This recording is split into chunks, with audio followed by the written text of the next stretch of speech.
शहीद की जो मौत है वो कौम की हयात है। अस्सलाम वालेकुम नाजरीन, प्रोग्राम पुकार के साथ मैं हूं सलमान कुरैशी। आज का हमारा प्रोग्राम पुलिस के उन शोहदा के नाम जिन्होंने वतन की पुकार पर लब्बैक कहा और अपनी जानों का नजराना पेश किया। 12 फरवरी सन 1991 में तखरीबकारों ने बुज़दिली का सबूत देते हुए लाहौर के मशहूर ताज सिनेमा में बम नस्ब किया, जिसका मकसद बड़े पैमाने पर दहशतगर्दी फैलाना, बेगुनाह इंसानों का खून बहाना था। ड्यूटी पर मौजूद दलेर सब इंस्पेक्टर मुसद्दक हुसैन ने बम डिस्पोजल स्क्वाड का इंतजार किए बगैर न सिर्फ नस्बशुदा बम को तलाश किया बल्कि बम को अवाम की भीड़ से दूर ले गए और कई इंसानों की जानें बचाते हुए शहादत के अजीम रुतबे पर फाइज हो गए। नाज़रीन, इस वक्त हम मौजूद हैं शहीद मुसद्दिक हुसैन की बेटी के साथ। उन्हीं से जानते हैं कि उनके जज्बात क्या हैं। बहुत शुक्रिया, आपने वक्त दिया। ये बताइएगा, जब आपके वालिद शहीद हुए तो आपकी उम्र क्या थी? जी, मैं उस टाइम 4.5 साल की थी। सिर्फ 4.5 साल की? जी। कैसे इत्तला मिली, कुछ याद है आपको? मैं खुद बड़ी हैरत में हो जाती हूँ, बल्कि मेरे घर वाले या जानने वाले भी बड़े हैरत में होते हैं जब मैं उनको बकायदा उस टाइम अपने वालिद साहब का हुलिया और उस कमरे की भी बताती हूँ। शायद अल्लाह ताला ने उस वक्त की यादाश्त शायद महफूज रखनी थी, ये हादसा होना था।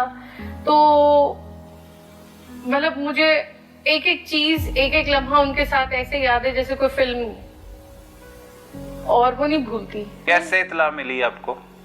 वो मेरे चचा आए थे, उनको इत्तला, मेरे दादा को इत्तला मिली। चचा मेरे आए और आके मेरी वालदा को ले गए थे रात को।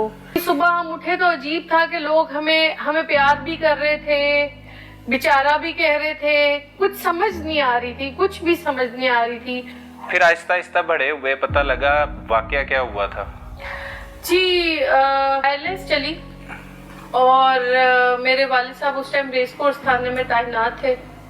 तो बहुत देर तक आपस में मतलब ये था कि शायद वो ये अफवाह ही हो और बॉम्ब ना हो, क्योंकि अबारी में कोई डेलीगेट आया हुआ था फॉरेनर्स का और पीछे ही गड़ी शो में, तो शायद ये था कि ये एक हैरासमेंट क्रिएट की गई है। वालिद साहब करीब तरीन थे उस टाइम, तो वो वहाँ पहुँच के उन्होंने ताज सिनेमा सारा खाली कराया, शो बंद कराया, लोगों को बाहर निकाला। बाहर निकालने के बाद सर्च किया कि बॉम्ब, तो एक लिफाफा था, उसके अंदर ये लंडे के कपड़े नहीं होते, उसके अंदर बॉम्ब था, टाइमर, देसी बॉम्ब जिसे होता है। और क्योंकि सिक्योरिटी काफी अलर्ट थी, बॉम्ब डिस्पोजल स्क्वाड वाले उस टाइम पहुंच भी नहीं सके, क्योंकि जब वायरलेस चलता है तो स्क्वाड वाले भी वहाँ के इसको डिस्पोज ऑफ करने के लिए। और ये कौन सा सन था? जी 91। सही। 91 में मतलब उस टाइम तो ऐसे वाकयात भी इक्का दुक्का ही। हाँ, अच्छा, वहाँ पर पहुँच गए, वो बॉम्ब था उसके अंदर। जी, वो बॉम्ब को अभी वो लेके आ रहे थे, बिल्डिंग के बाहर भी नहीं निकले थे, वो टाइमर उसका पूरा हो गया, वो उनके हाथ में ही ब्लास्ट कर गया। सही। और ये उस दिन शबे मेराज थी, 27 रजब की रात थी, और बस उनकी अल्लाह ताला ने जामे शहादत ऐसे लिखी थी, उनकी ख्वाहिश अल्लाह ने शायद ऐसे लिखी थी। कैसा लगता है एक शहीद की बेटी हो? जो चला गया वो तो बाबा तो कभी नहीं आ सकते, लेकिन जो एजाज आज तक देखे, मेरी एक जिंदगी गुजर गई और वो सिर्फ मेरे तक नहीं रहा, मेरे बच्चों तक भी आया है। ये दुनियावी अल्फाज में बयान करना बहुत मुश्किल है। ये एक ऐसा तमगा है, ये ऐसा सितारा इम्तियाज है जो ना भी मतलब मेरे कॉलर पे लगा हो तो फिर भी मेरे यहाँ लगा। ये हर किसी की किस्मत में नहीं आता। किसी को उसके मुतबादिल भी नौकरी दी गई? जी, मेरे चचा को दी गई नौकरी। चचा को, जी, सबसे छोटे चचा थे वो, उनको अब्बू की जगह मुतबादिल वहाँ रखा गया। सही। तो वो क्या अभी भी हैं महकमा पुलिस में? नहीं जी, उनकी भी शहादत हो गई। वो भी शहीद हो गए? वो कैसे? 2 साल बाद ही, उस टाइम आतिफ चौधरी का जो है पुलिस इनकाउंटर में उसकी जब मौत की न्यूज़ ब्रेक हुई तो उन्हीं के लोगों ने कहा कि जो भी हम पुलिस को वर्दी में देखेंगे उसे गोली मार देंगे। मेरे चचा उस टाइम अपनी ड्यूटी ऑफ करके यूनिफॉर्म में अपनी घर जा रहे थे, तो उनके पीछे लगे बाइक में दो लोग, और जहाँ सुनसान जगह वादत रोड पे जहाँ वो घर की तरफ उतरे हैं, तो वहां आके उनको मतलब गोलियों से जख्मी कर गए, छन्नी कर गए थे कि बचने की उम्मीद ही नहीं थी। वो ऑन स्पॉट उनकी शहादत होगी वहाँ। मतलब वालिद साहब के बाद 2 साल बाद ही चचा जो है उनकी भी शहादत होगी। क्या नाम था उनका? सलीम सैफ। मेरे चचा ने उस टाइम बड़ा रोल प्ले किया, मेरे दादा ने, कि उन्होंने कहा कि बच्चियों को दिखाओ, वो हमसे सवाल करेंगी और कभी यकीन नहीं करेंगी कि हमारे बाप को क्या हुआ था, तो उनको उनका जो है दीदार कराओ, चेहरा मुबारक दिखाओ। तो उस टाइम उन्होंने हमें दिखाया। यकीन आते आते शायद जिंदगी गुजर गई, वो अभी भी नहीं, वो वैसे ही जिंदा है। सच में मुझे जब भी उनकी जरूरत हुई है, वो एक सीसा पिलाई दीवार बन के मेरे साथ खड़े रहे। भले वो उनकी हिम्मत हो, भले वो उनकी शहादत हो, शुजात हो, वो खूनों में आती है।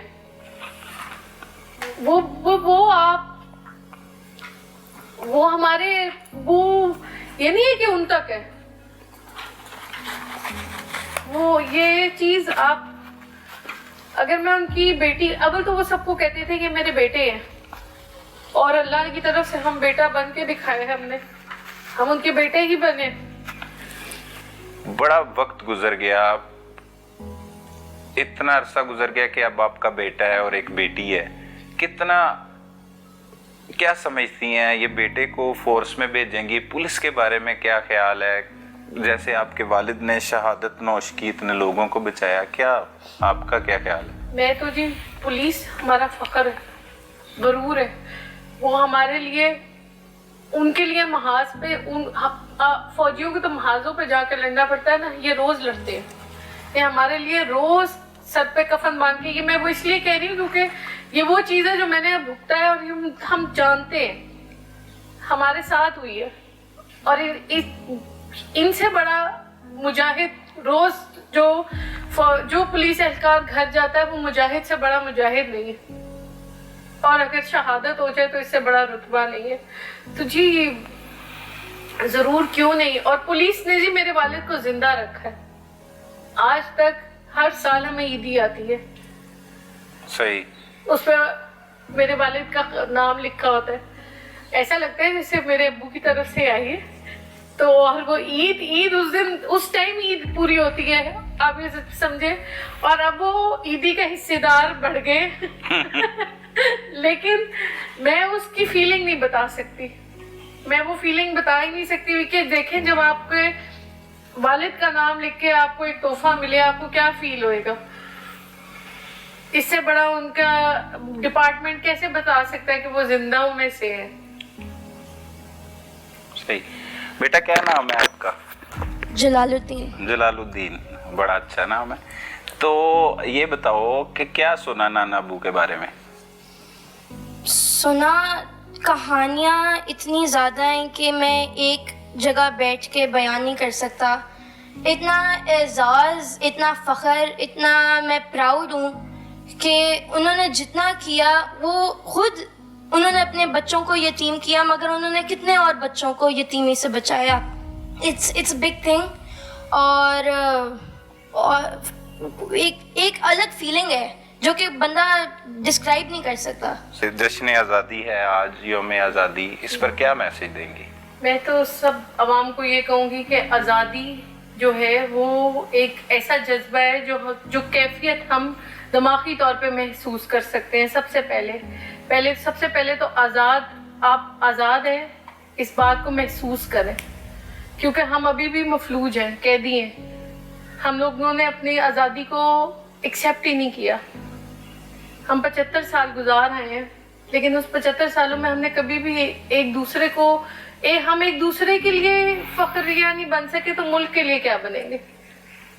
ये मुल्क बहुत कीमती है, बहुत जानों की कुर्बानियां दी हैं। 24 जनवरी 1996 में लाहौर के बदनामे जमाना डाकुओं ने खातून से जेवरात छीने, मगर डाकुओं को ये नहीं मालूम था कि वो पंजाब पुलिस के बाहम्मत जवान अब्दुर्रहमान की नजर में हैं। दलेर जवान अब्दुर्रहमान ने डाकुओं को छठी का दूध याद करवाया और खातून के जेवरात डाकुओं से वापस दिलाए। इस वाक़े के बाद आप और कांस्टेबल अब्दुल जब्बार GOR के करीब पहुंचे तो मुसल्ला डाकुओं ने आप और आपके साथी पर शदीद फायरिंग की, जिससे शहादत का जाम पीकर हमेशा के लिए अमर हो गए। नाज़रीन, जैसा कि आज आपको मालूम है कि पूरी कौम और पूरा मुल्क जश्न मना रहा है, आज़ादी का जश्न। ये आज़ादी इस तरह ही नहीं मिल गई, बहुत सी कुर्बानियाँ देनी पड़ी। पाकिस्तान बनने से पहले भी बहुत सी कुर्बानियाँ दी गई और उसके बाद बेशुमार कुर्बानियां दी गई, और अब तक पाकिस्तान को चलाने के लिए बहुत से मुहाफिजों ने अपनी जानों के नजराने पेश किए। इसीलिए हम उन्हें खिराज तहसीन पेश करने के लिए आज का प्रोग्राम कर रहे हैं। हमारे साथ इस वक्त पुलिस के शहीद अब्दुर्रहमान की फैमिली मौजूद है। हम उन्हीं से जानते हैं कि उनके जज्बात क्या हैं। बहुत शुक्रिया, आपने वक्त दिया। एक शहीद की बेवा होने पर कितना फख्र है। बहुत ज़्यादा सर, जब तक मेरी ज़िंदगी है मरते दम तक। कैसे आपको इतला मिली, कब आपके जो शौहर हैं वो शहीद हुए? सर ये एक ऐसा टाइम था कि मैं आपको बता नहीं सकती, जिस तरह हमारे पे क़यामत टूटी थी। शाम का टाइम था, तीसरा रोज़ा था, और शाम के टाइम हमें ख़बर आई कि उनका बहुत बुरा एक्सीडेंट हुआ है। लेकिन हम ये सोच रहे थे कि वो बहुत दिलेर और बहादुर हैं, छोटी मोटी चोटों को तो कुछ समझते ही नहीं हैं। ये लगता है कि कोई कुछ और ही हुआ है। ठीक है, उसके बाद पुलिस वाले हमारे घर आए और मेरे बड़े भाई और उनके दादाजी को हॉस्पिटल, सर्विस हॉस्पिटल में ले गए। और उधर जाके जब वो पहुँचे तो साथ उनके ड्राइवर था अब्दुल जब्बार, और मेरे मियाँ उस वक्त शहीद हो गए थे। तो जब वो वहाँ पहुँचे तो उनके दादा वो तो ऐसे जैसे गिर गए नीचे कि मेरा इतना जवान बेटा किसी के लिए अपनी जान कुर्बान कर दी इसने। किसी औरत के जेवर उतार रहे थे और रास्ते में उन्होंने रोका, और पास कुछ भी नहीं था। जो उनके पास गन थी वो SP साहब थे, उनके उधर दफ्तर में छोड़ आए थे, और उन्होंने बेल्ट उतार के डाकुओं के साथ पूरा मुकाबला किया और सारा जेवर उनको वापस दिलाया और कहा कि बाजी जाएं, इनको मैं देख लूँगा, तो आप जाएं। मैंने हमेशा अपने खामन से यही सीखा था कि जीना है तो सीना तान के जियो और किसी के आगे सर न झुकाओ। लेकिन आपने कहते थे कि आप एक पुलिस अफसर की बीवी हो, आपको बुज़दिल नहीं होना चाहिए, आपको बहादुर होना चाहिए। किसी वक्त कोई ऐसा मौका आ जाए तो हालात का मुकाबला कर सको। जश्न आज़ादी लोग मना रहे हैं, 14 अगस्त है, आज़ादी का दिन है। क्या मैसेज देगी ये आज़ादी, किस तरह से मिली है हमें, और अब तक ये मुल्क जो है वो किस तरह से आज़ाद है? क्या वजूहात समझती हैं आप, पीछे क्या है वजूहात? आज़ादी सारे ये जो सब ने कुर्बानियाँ दी हैं ना, नहीं तो आज हम अंग्रेज़ों की गुलामी में होते ना तो हम सांस भी नहीं ले सकते थे। ठीक है, इसकी वजह से ये हम लोगों के जो कुर्बानियाँ की वजह से आज हम आज़ाद मुल्क में रह रहे हैं और अच्छे तरीके से अपनी ज़िंदगी गुजार रहे हैं। यही सबसे कुर्बानियों का नतीजा है, और क्या है। बेटी हैं आप उनकी? जी। अब्दुर्रहमान साहब कितनी उम्र थी जब वो शहीद हो गए? मुझे तो उनकी शक्ल भी नहीं सही तरह याद, तकरीबन 6 माह से 1 साल तक की उम्र थी। तो कब सुना पहली बार के वालिद, मतलब कब होश आया, जब समझना शुरू हुए, कब पता लगा? मुझे ऐसा लगता है कि मुझे बचपन से उनकी कमी महसूस होती है।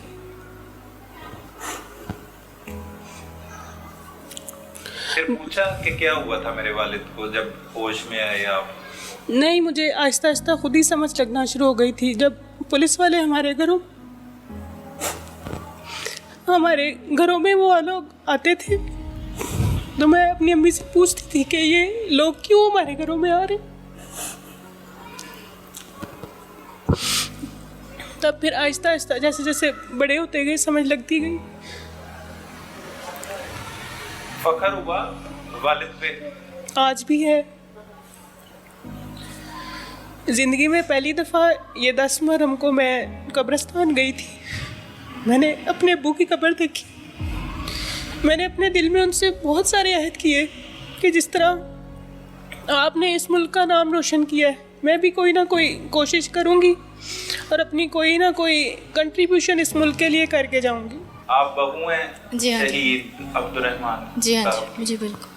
कैसा फील होता है कि शहीद की फैमिली के साथ मुंसलिक हो गई हैं? आपके ससुर शहीद हुए इस मुल्क के लिए, बिल्कुल लोगों को बचाते हुए। फर्स्ट टाइम जब मैंने सुना कि मेरे ससुर जो हैं वो शहीद हो चुके हैं और मेरी जो सास हैं वो जॉब कर रही हैं उनके बेस पर, तो मुझे बड़ा प्राउड फील हुआ कि बहुत मुश्किल है बीइंग अ वुमन। ये बहुत ज़्यादा मुश्किल है कि आप नहीं कर सकते। एक छोटे छोटे बच्चे हैं और आपने मतलब इतनी आपकी एजुकेशन भी ना हो और आप मतलब डिफ़िकल्ट होता है आपको सर्वाइव करना इस एरिया में और पाकिस्तान में। ये जो हमारा सिस्टम है यहाँ का बहुत मुश्किल होता है। फिर मैंने काफ़ी ज़्यादा मैं इम्प्रेस हुई इस बात से ना, तो अंकल का सुन के तो मुझे बहुत ज़्यादा प्राउड हुआ था कि उन्होंने पाकिस्तान के लिए, अपने मुल्क के लिए अपने आप को कुर्बान ही कर दिया। इत्तला मिली के कत्ल के मुकदमे का खतरनाक इश्तिहारी मुल्जिम हैदर अली शादरा के इलाका में छुपा बैठा है। जिसे ना पकड़ा गया तो वो किसी भी मासूम शहरी की जान ले सकता है। जीदार जवान शबीर अहमद अपने साथियों के हमरा इश्तिहारी मुल्जिम को दबोचने के लिए मौका पर पहुंचे, मगर मुल्जिम ने फायर खोल दिए। शबीर अहमद ने इंतहाई जुर्रतमंदी से मुकाबला किया, जिसके दौरान वो फायरिंग का निशाना बने और शहीदों की सफ में अपना नाम लिखवा गए। नाज़रीन, इस वक्त हम मौजूद हैं शबीर अहमद शहीद की फैमिली के साथ। जिस दिन ये वाक़या होता है उस वक्त हमने दोपहर को इकट्ठे ही सारी फैमिली ने खाना खाया। उन्हें फ़ोन आ गया, वो थाने चले गए, थाने से फ़ोन आया। मेरी शॉप थी, मैं वहाँ पे चला गया। तो तकरीबन कोई 2.5-3 घंटे बाद मेरे पास आते हैं उनके ना जो जूनियर थे उनसे, तो वो कह रहे कि इस तरह वो गए थे वहाँ पे रैकी पे, तो वो इश्तिहारी था कोई हैदर नाम का, उसकी इंफॉर्मेशन थी, उसके पीछे गए हैं, तो वो क्रॉस फायरिंग में ज़ख्मी है वो, तो आप थाने आ जाएँ। मैं वहीं से थाने चला गया। कहाँ पे तैनात थे? ये फैक्ट्रिया थाना वाला। अच्छा, सही। जब वहाँ पहुँचे तो आधे घंटे बाद फिर उन्होंने डेथ उनकी उसी वक्त हो गई थी। अचानक वो बताना नहीं थे जा रहे, फिर उन्होंने SHO साहब ने तस्दीक की, नहीं वो शहीद हो गए। उसी वक्त फिर मैंने घर कवर करके बताया उन्हें। तो यादें तो बहुत सी हैं उस दिन की, इतनी यादें हैं कि कहने के अल्फाज में बयान करते भी फिर ना कहने के दुख होता है। क्या एज थी जब शहीद हुए हैं वो? उनकी 38 जब शहीद हुए। क्या एज थी जब वालिद के बारे में इत्तला मिली कि वो शहीद हो गए? 2.5 साल का था, कोई पता ही नहीं। पता भी नहीं होगा तब तो। बड़े बहन भाई होश में थे तब? सही। वो क्या करते हैं? पढ़ते थे। सही। कैसा लगता है अब जब बड़े हो गए हो? वालिद की कमी तो महसूस होती होगी। बिल्कुल होती है। तो वालिद ने जो कई लोगों की जानें बचाई, जराइम पेशा लोगों से लड़ते हुए शहादत नोश किया, उस पे क्या है? फ़ख्र है? फ़ख्र है, अल्हम्दुलिल्लाह। बात करते हैं उनकी अहलिया से जो बेवा हैं अब उनकी। बड़ा ही अफसोसनाक एक इत्तला मौसूल हुई होगी आपको कि आपके शौहर शहीद हो गए। तब कैसे इत्तला मिली? कहाँ पे थे? क्या कर रहे थे? वो शादरा गए हुए थे रैकी के सिलसिले में, और वहीं क्रॉस फायरिंग में उन्हें फायर लगा और उनके फ्रेंड ने फ़ोन किया घर पे भाई को, और फिर भाई घर बताने आए। उसके बाद तो हमें कुछ खबर ही नहीं कि कमी तो अभी भी वो होती तो है। कमी तो कोई पूरी कर ही नहीं सकता। हर लम्हे हर मौके पे उसको नहीं हम कर सकते। ये है कि मैंने बच्चों के सामने अपने आप को स्ट्रॉन्ग जाहिर करना शुरू किया। मैं बिल्कुल भी इनके सामने बिल्कुल अपने आप को लेट डाउन नहीं होने देती थी कि मतलब मेरी किसी चीज़ को लेके ये जाहिर है इनकी ज़िंदगी है, इन्होंने आगे बढ़ना है और इनके सारे मामलात हैं, और अगर मैं इनके सामने इसी तरह अपने गम का इजहार करती रहूँगी तो ये कभी भी आगे नहीं बढ़ पाएंगे। यौम आज़ादी है, आपके भी शौहर ने बहुत बड़ी कुर्बानी दी, अपनी जान का नजराना पेश किया। इस मुल्क के लिए, इस पाकिस्तान के लिए, आपका क्या पैगाम है? हाँ जी बिल्कुल, कुर्बानी जो है ये उनकी कभी भी रैगा नहीं जानी चाहिए। और जो भी इस तरह के मुल्क में क्राइसिस हैं या जो भी मसाइल हैं या जो भी इस तरह के हैं, उसमें हमारी अफवाज पाकिस्तान, पुलिस अपनी तरफ से हर डिपार्टमेंट जो है वो इसमें हिस्सा ले रहा है और इनकी कुर्बानी को रैगा नहीं जाना चाहिए। 3 मार्च 2009 को दुश्मन ने पाकिस्तान को बदनाम करने के लिए मेहमान श्रीलंकन क्रिकेट टीम पर लिबर्टी चौक में हमला किया, जिस हमले में शदीद फायरिंग और हैंड ग्रेनेड का इस्तेमाल हुआ। पंजाब पुलिस के निडर जवान फैसल रशीद बट अपनी जान की परवाह किए बगैर बुज़दिल दुश्मन का भरपूर मुकाबला करते रहे, जिसकी बदौलत मेहमान श्रीलंकन टीम बगैर किसी जानी नुकसान के घर वापस रवाना हुई। नाज़रीन, इस वक्त हम मौजूद हैं शहीद फैसल रशीद बट के यहाँ, जहाँ पर उनकी वालदा और भाई हमारे साथ हैं। उन्हीं से जानते हैं कि उनके जज्बात क्या हैं। माजी, आपके बेटे ने जामे शहादत कब नोश किए? सन 2009 में। अच्छा, कैसे इतला मिली आपको कि आपके बेटे की शहादत हो गई? मुझे तो बाहर से फ़ोन आया था। कहाँ से, किसने इतला दी? उसके फूफी के बेटे ने, क्योंकि उसने नेट में देख लिया था, तो उसने मुझे फ़ोन किया था, मामी क्या कर रही हो? मैं क्या, मैं घर का काम कर रही थी। कहने लगा मैंने फैसल को फ़ोन किया, वो फैसल फ़ोन नहीं उठा रहा। मैंने कहा उसको दूसरे नंबर पर कर लो। कहने लगा वो भी नहीं उठा रहा। इतने में इसका बाप अपनी बेटी को छोड़ के यूनिवर्सिटी गए थे, वो आ गए। वो कहने लगे गुल किससे बात कर रही हो? मैंने कहा बाहर से फ़ोन आया, वो कह रहा है कि फैसल फ़ोन नहीं उठा रहा है। उसके बाप ने कहा मेरे नंबर पे कर ले। वो कहने लगा मैं नंबर मेरे पास सबके हैं, आप अंदर जाके टीवी लगाओ। जब उसने टीवी हमने ऑन किया तो उस वक्त फैसल रशीद की स्लैब चल रही थी, उस वक्त शहीद हो चुका था। बड़ा बेटा था आपका? सबसे बड़ा बेटा था। कितने बच्चे हैं माजी? मेरे 6 बेटे, 3 बेटे और 3 बेटियां। उस वक्त क्या आपके जज्बात थे जब आपने देखा कि मेरा बेटा शहीद हो गया? एक माँ से तो बेटे का दुख देखा नहीं जाता, पर फिर भी मुझे फख्र था उसने अपने वतन के लिए जान कुर्बान कर दी। सही। आपका पहले भी कोई फोर्स में था? मेरे वालिद साहब थे, ताया मेरा हिंदू ने उनको सरकर्म कर दिया था। पहले भी आप मतलब ये इसी शहीद होने वाली फैमिली से थे? आपके वाले साहब भी शहीद हुए? मेरे वालिद साहब शहीद नहीं हुए, वो वैसे ही फौत हो गए थे। पुलिस में? थे पुलिस में। सही। इसको अपने नाने की तरफ जज्बा पैदा हुआ। नाना अबू भी थे इनके? मेरे वालिद साहब इसके नाना लगे ना। सही सही सही। तो ऐसे इसको जज्बा पैदा हुआ मैं भी पुलिस की नौकरी में जाऊं। अपनी मर्जी से गए? अपनी मर्जी से गए। कब से कोशिश कर रहे थे? कोशिश जब इन्होंने मैट्रिक किया ना उसी वक्त से ये शुरू हो गया था। शादीशुदा थे? शादीशुदा नहीं थे, वो शादी कराता ही नहीं था। क्या एज थी जब शहादत हुई? उसकी 29 साल। 29 साल।